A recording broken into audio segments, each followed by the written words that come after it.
साथियों, प्रभु यीशु मसीह के मधुर मीठे नाम में आपको मेरा प्रेम नमस्कार। आज मैं जिस संदर्भ पर आपका मनन कराना चाहता हूँ वो पाया जाता है मत्ती रचित सुसमाचार और उसका 4 अध्याय पद 1 से लेकर 11 तक। 1 से लेकर 11 जो पद हैं, इसमें जिस घटना का वर्णन पाया जाता वो इस प्रकार से है कि प्रभु यीशु मसीह जब सेवा में आने के पहले क्या होता है, प्रभु यीशु मसीह की जो परीक्षा हो, क्योंकि प्रभु यीशु मसीह का बपतिस्मा हुआ और उसके बाद जो आत्मा है यीशु को जंगल में ले गया, और जब जंगल में ले गया तो प्रभु यीशु मसीह की परीक्षा हुई। और जब परीक्षा हुई तो पद 11 में जब प्रभु यीशु मसीह अपनी परीक्षा को पास कर चुका तो आप इस बात को पाएंगे तो 11वें पद में लिखा है, तब शैतान उसके पास से यानी प्रभु यीशु मसीह के पास से चला गया और देखो स्वर्गदूत आकर उसकी सेवा करने लगे। जब प्रभु यीशु मसीह परीक्षाओं पर, क्योंकि प्रभु यीशु मसीह के सामने 3 परीक्षाएं शैतान ने ली थी कि यदि तू परमेश्वर का पुत्र है, प्रभु यीशु मसीह को भूख लगी थी, कहा परमेश्वर का पुत्र है तो पत्थर को कह दे रोटी बन जाए। तो प्रभु यीशु मसीह कहते हैं, वचन के द्वारा उसको बताते हैं कि मनुष्य केवल रोटी से नहीं परंतु हर एक उस वचन से जो परमेश्वर के मुख से निकलता है।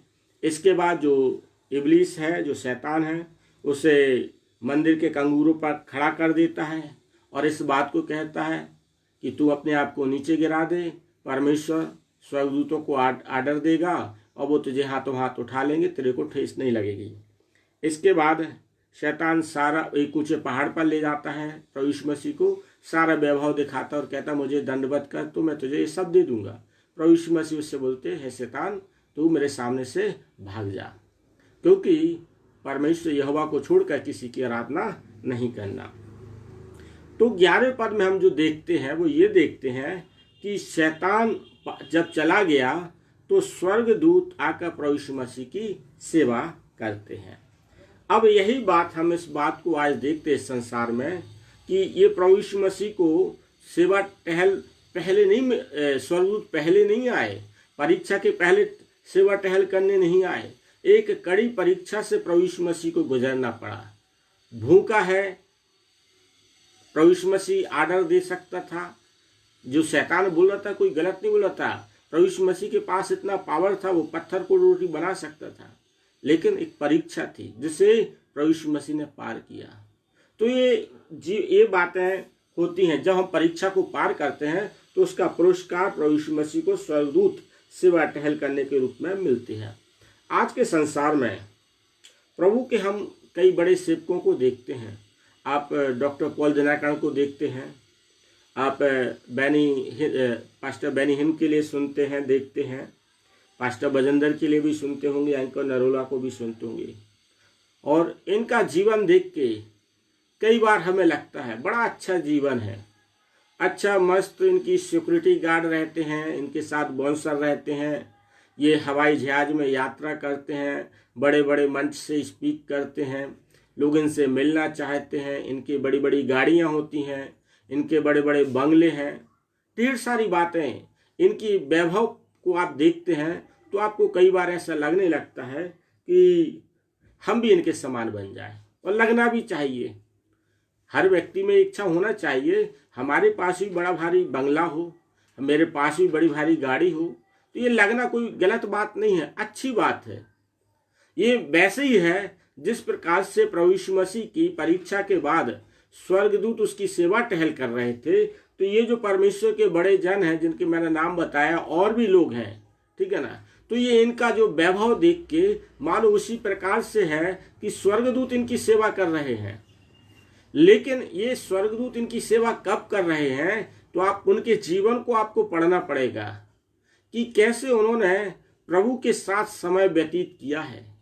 कई बार आप प्रभु के जो बड़े बड़े सेवकों की गवाही पढ़ेंगे तो आप इस बात को पाएंगे, उनके जीवन में परीक्षाएं आई, उनके घर में सब कुछ होने के बावजूद उन्होंने अपने घर की सारी वस्तुओं को त्यागा और वो प्रभु यीशु मसीह के लिए बाहर निकले। कितनों को जान से मारने की धमकी मिली, लेकिन उन्होंने अपने जीवन की परवाह नहीं की और बड़ी मजबूती के साथ प्रभु के लिए आगे बढ़े। कितने लोगों ने कितना परिश्रम किया है, भूखे रहे हैं, प्यासे रहे हैं, और लोगों ने उन्हें तुच्छ समझा, निकम्मा समझा, और कितनी कठिन परेशानियों से होकर जब ये गुजरे हैं, तब जाके हम इस बात को देखते हैं परमेश्वर ने आज इन्हें ऐसे उत्तम स्थानों में रखा जिसे देखकर हमें लगता है ये तो बड़े वैभव में हैं, और मानो वास्तव में ऐसा है कि ये स्वर्गदूत इनकी सेवा टहल कर रहे हैं। तो हम केवल एक चीज को ना देखें, लोगों के वैभव को देखकर और प्रभु यीशु मसीह की जो सेवा टहल स्वर्गदूत कर रहे हैं, उसके पहले का उनका संघर्ष हमें देखना है, उनका जीवन देखना है, कितनी यातनाओं से, कठिनाइयों से होकर जीवन गुजरा। आप भी चाहते हैं, परमेश्वर आपको भी अवसर देगा, परंतु आपको कीमत चुकाना पड़ेगी। बिना कीमत चुकाए कुछ नहीं मिलता है। हर बात की एक कीमत होती है। यदि आप चाहते हैं कि परमेश्वर आपके जीवन के द्वारा बड़े बड़े सामर्थ्य के कार्य करे, परमेश्वर करेगा। हमारा परमेश्वर ऐसा परमेश्वर है, बिना भेदभाव के हर एक को वरदान देने के लिए तैयार है। आपको चंगाई का वरदान चाहिए, परमेश्वर आपको चंगाई का वरदान देगा। आपको चाहिए कि आप भविष्यवाणी करना चाहते हैं, परमेश्वर आपको वो भी वरदान देगा। आप चाहते हैं कि आपके द्वारा परमेश्वर आश्चर्य कर्म करे, वचन की भेद की बातों को प्रकट करे, परमेश्वर वो भी करेगा। और उस करने के लिए आपको परमेश्वर के अनुसार जीवन जीना पड़ेगा।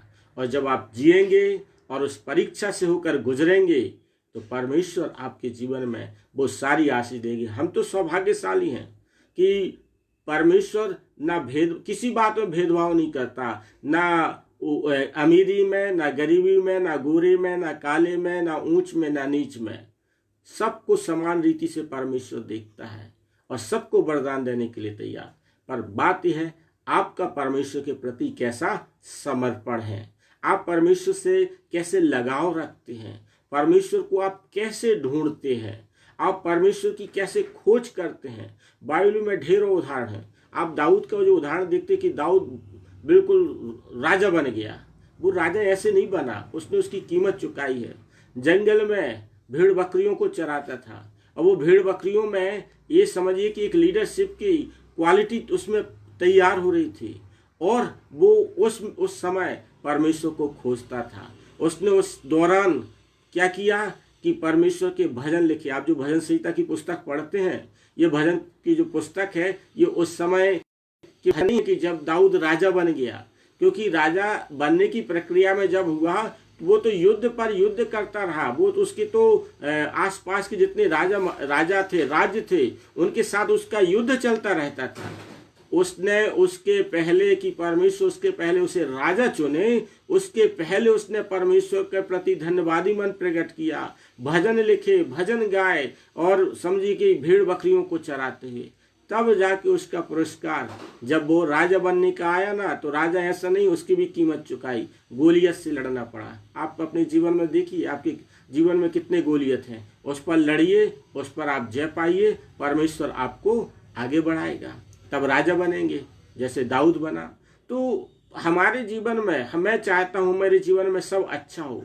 अच्छा होने के लिए कीमत चुकाना पड़ेगी। आप घुटनों पे आइए, प्रभु से मांगिए। नहीं आता समझ में कि मैं क्या करूं क्या नहीं करूं, प्रार्थना करिए, प्रभु आपकी आंखें खोलेगा, प्रभु आपको मार्ग बताएगा, सहायता करेगा, सब कुछ करेगा। सब प्रभु के पास है। हम उसको छोड़कर यहाँ वहाँ भटकते हैं। तो बेहतर है हम मुड़कर वापस बाइबल में आए, और सबसे ज्यादा आप इस बात को प्रयास करिए, प्रार्थना करें, बाइबल पढ़ें। ये वो समय होता, और ये तो अभी प्रभु ने बहुत अच्छा समय दिया है। इससे बेहतर समय जीवन में कभी नहीं मिलेगा कि आप परमेश्वर के साथ समय व्यतीत करें। तो जिस प्रकार से प्रभु यीशु मसीह की सेवा टहल करने के लिए स्वर्गदूत आए, आपके भी जीवन में सेवा टहल करने के लिए परमेश्वर स्वर्गदूतों को भेजेगा। परमेश्वर आप सबों को आशीषित करे। धन्यवाद।